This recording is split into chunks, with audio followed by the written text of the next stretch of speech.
Thank you, Robert, for the wonderful lecture.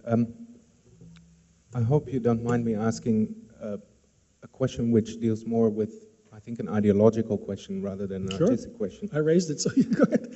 Is listening to your lecture in response as well to Wednesday's lecture by Okwe, the democratic spectator, and then now a kind of, or then a kind of revolution revisited. Also following Wednesday, I was I'm not sure I didn't get that. On Wednesday. When, yeah, I heard what Oakley said, but I'm not sure how you characterized it. I didn't get that. Yeah, no, I was thinking about the notion of revolution here mainly as an underlying. It's not really related necessarily to Wednesday's lecture, but also to the theme of this. It sort of made me think whether the ultimate challenge that a global society is facing now is understanding the insurgencies that are mediatized every day. And whether when we're speaking about revolution, whether we're talking revolution or reformation, also. Okay, I'll go to that straight. Is Oakley here, by the way? Because I would have liked, good. I would have liked to have entered into dialogue. Maybe we can do it right now.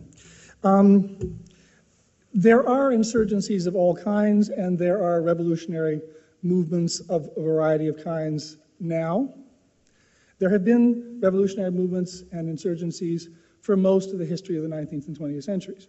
The character of them has changed from the bourgeois revolutions of the late 18th, early 19th century to bourgeois revolutions in the 20th century, but aligned to decolonialization and so on and so forth. And it seems to me that they have produced important art, but there has been important art produced that is not concerned with them. Because it happens in the same time, consciousness needs to expand to encompass both.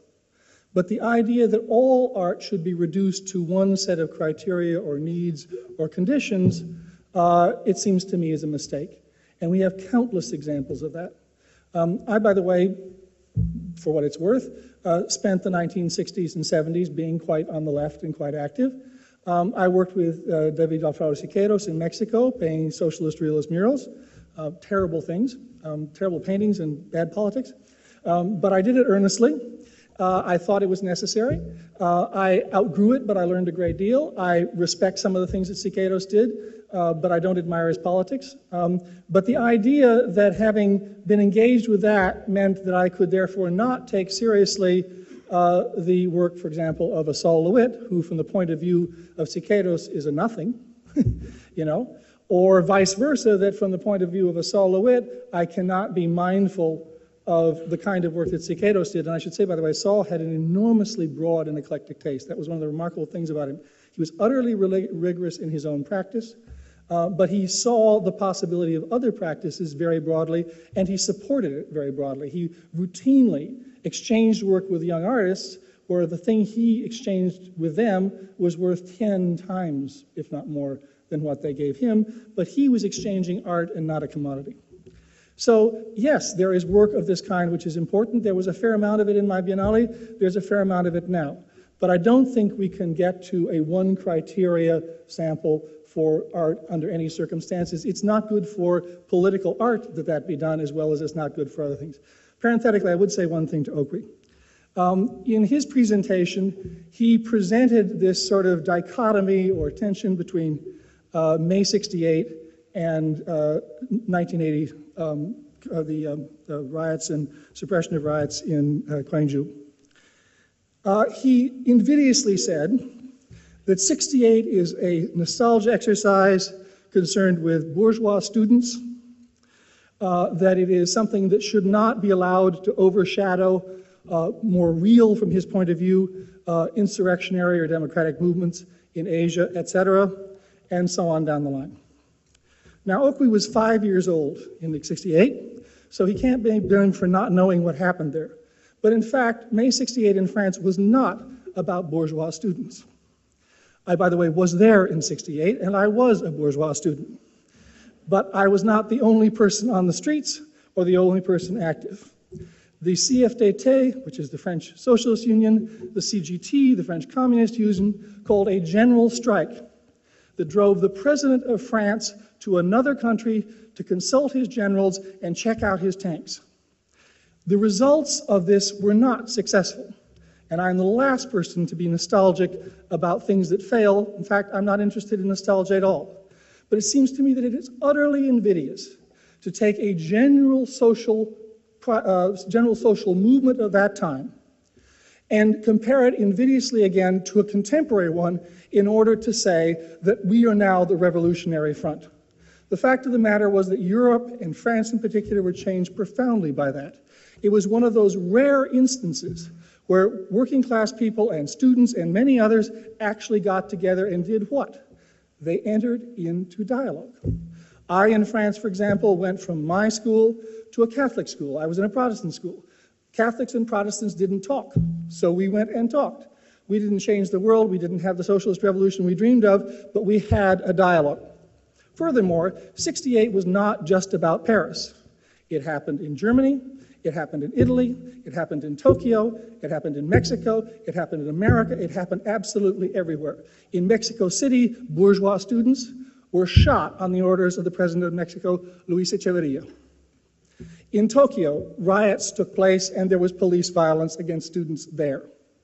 In Germany, there was violence which led ultimately and regrettably to the creation of the Red Brigades. In Italy, there was violence against students which led ultimately and regrettably to the creation of terrorism there. '68 is an enormously complex phenomenon. It was worldwide. It was indeed the year of the Tet Offensive. And incidentally, personally, I was draft age. And all of these things happen in a way that to take that date and caricature it and use the language you did is not political. It is reprehensible, and you shouldn't do it again. Okay, Okwe. We'll let Okwe have the last word. I'm sure that will, unless Rob cares to respond. Well, thank you, Rob, for your reprimand. And I think, first and foremost, I think either you did not understand what I said. I have notes of all of it. But let me just finish. I was 5 in '68. Yes, you were. And do you know where I was? Yes, I do. And where was I? You were in Nigeria. No, where in Nigeria? I think the name is Kabbalah, no? No, not Kabbalah. Where was I in Nigeria in 1968? I don't know where you were in Nigeria. Okay, but you knew I was 5 years old. Yes. Yes, okay. Well, let me tell you, in 1968, I was in the middle of a civil war. Okay. Do you get that?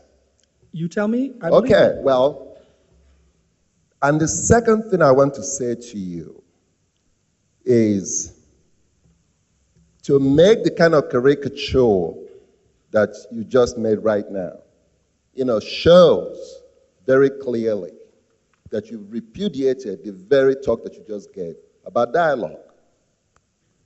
And my point about May '68 is precisely that it is local. It is not world-changing. It was not world-changing, and historically it is borne out.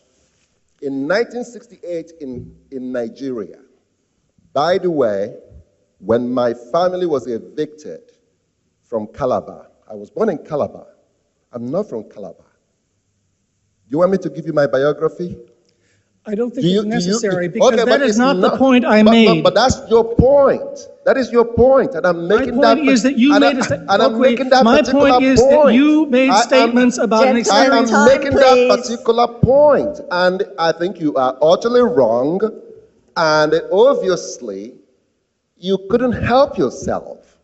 I think we've had enough. You just couldn't help yourself. Come on. It's absolutely reprehensible. You can continue this dialogue outside. It's absolutely reprehensible. I'll hand out the boxing gloves. Okay. Round 2 on the lawn. I'd just like to finish. I guess that was bound to happen, and no doubt. No, of course, Rob couldn't help himself. Those conversations will continue, no doubt. I would like to say personally that I think Robert reminded us of 3 things tonight. First of all, I responded very well to his discussion about language. I once heard the wonderful Adrian Piper amazing artist who I had the pleasure to work with and who I was incredibly intimidated to go and meet. And she said to me, the problem, unless you can distill complex ideas and write about them in simple language that everybody can understand, you have failed. And she's one of the most wonderful artists who makes incredibly complex works.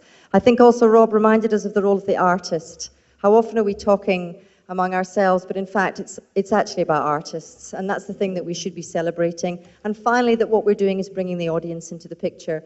I've been watching the audiences go through here, the people getting on the ferries out to Cockatoo, and I have to say that I think it's a great moment for celebration for contemporary art in this city, to have the calibre of dialogue that's been going on here tonight and in the last few days, but also the calibre of dialogue that's been going on between artists who've come here, local artists, and audiences here. And I'd like you to join me in thanking Rob and Otway and everybody else for being here tonight. Thank you.